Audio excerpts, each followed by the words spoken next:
and that seems to be heavily requested just by the internet itself. I'm taking a version of the Myers-Briggs personality test. If you've been on YouTube lately, you know all the skits with all the different personalities and stuff, and I figured, screw it, let's figure out what the heck I am. I enjoy vibrant social events with lots of people. Wait, forgot to say, let's get into this.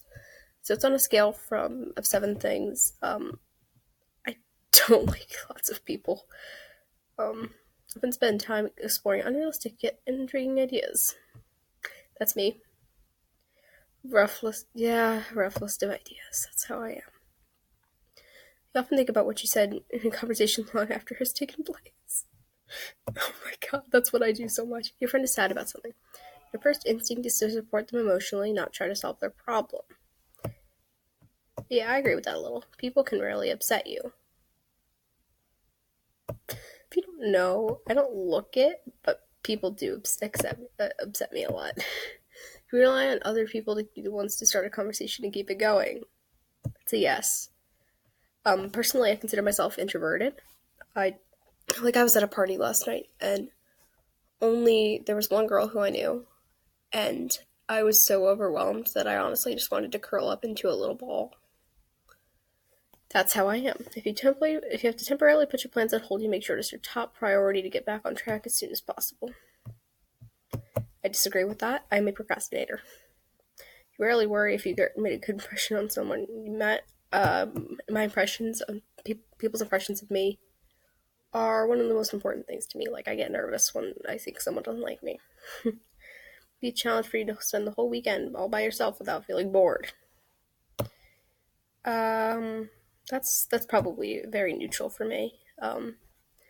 Depends. Like, if I have something to do, like work to do, then I'll be fine. But I do like hanging out with people. Depends on the person. Detail oriented. I'm a little bit detail oriented. I'm very affectionate about people I care about. Yeah. Except there's very few. It's like that. Careful and methodical approach to life. I don't know how to explain that. I'm not sure. Still bothered by mistakes I made a long time ago. That is a yes. I'm bothered by any small mistake I made or something I did that was embarrassing haunts my memories forever. Yeah. At parties and similar events, you can mostly be found farther away from the action. Agreed. But it's difficult to repeat who let their emotions guide them. I'm in the middle.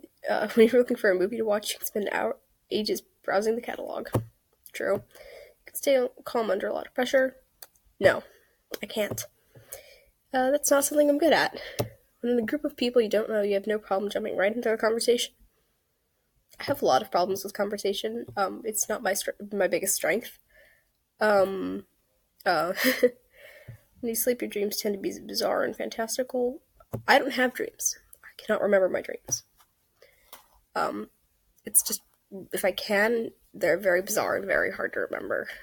Your opinion is sometimes okay to step on others to get ahead in life. No. Always be kind to people. That's like my number one thing. You're dedicated and focusing on your goals, only really getting sidetracked. Once again, I said I'm a procrastinator. I get sidetracked a lot. If you make a mistake, you tend to start doubting yourself, your abilities, or your knowledge. Yes, I have a problem with being a bit of a pessimist and having an inferiority complex.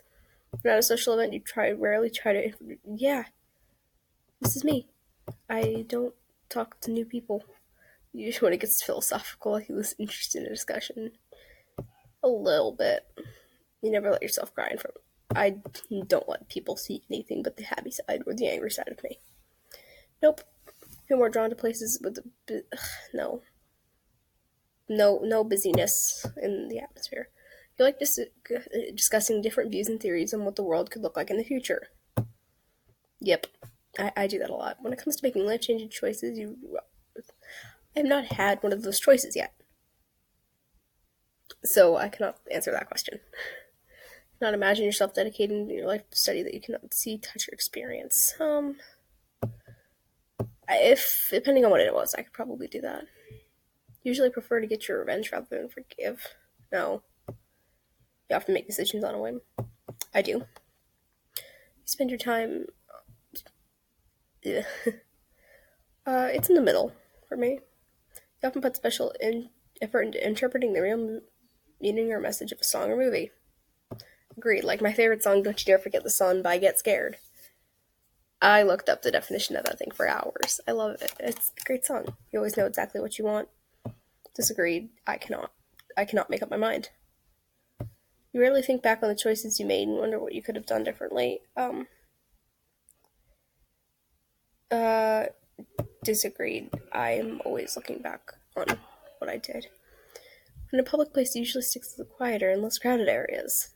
Yes, please. Present realities and future possibilities. No, I have pretty much my whole future planned out for me. It's for me. It's one of those things.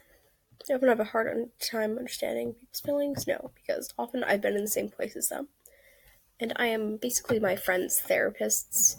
Basically, I'm like the in-school therapist or like the in-school guidance counselor because the guidance counselor doesn't do much. When working on a project, you prefer as many discussions up front as possible. I don't really know how to interpret that, so I'm not sure. Someone thinks, yes, but you also wonder how long until it's disappointed in you. Yeah, you feel comfortable just walking someone. Up, no, I never feel comfortable walking up to people. That's how I make the, having drift away into daydreaming about bigger ideas or scenarios. Yeah, I have ADHD, so I do that a lot, even when I don't want to. Look after yourself first and others come in second. Disagree. I often look for others first. I'm always looking out for people, and that's what people say is a good quality of mine. Even when you have a particular planned daily routine, you usually just do whatever I feel at the given moment. Yeah, that's how I am. My mood can change very quickly. Yes. And contemplates the reasons for human existence or the meaning of life. I do that. You often talk about your own feelings or emotions. No, I don't. You have detailed education or career developed plans stretching self-work into the future. Yes, in mine, about 10 years. Yeah, that maybe even 15 if I'm lucky. Rarely dwell on your regrets. It's false. I dwell on my regrets all the time. Spending time in a dynamic atmosphere with lots of people around yes, it makes me feel drained. Very drained. You see more of a realist than a visionary. I'm a realist. I find it easy to empathize with a person who's gone something through that's something that I've never gone through. Yeah, I do. I find it easy, even if it's like a complicated thing like divorce. My parents are together, and I know a lot of people are going through really bad divorces. I still like stick up for them. I'm here for them. Your personal work style is closer to some yes, it is spontaneous burst of energy than to organized and consistent efforts. Agreed. That's how I am. My emotions control me more than I control them. Yeah, a fun party is just what I need after a long and exhausting week. No. You frequently find yourself wondering how technological advancement can change everyday life. In math class, I'm not paying attention to the teacher. I'm just thinking about philosophy. Always consider how your actions may affect other people when doing something before doing something. Yes, that's how I am. You still honor the commitments you've made even after a change of heart. No. You rarely feel insecure. I'm always insecure about myself. Okay, here's the results, guys.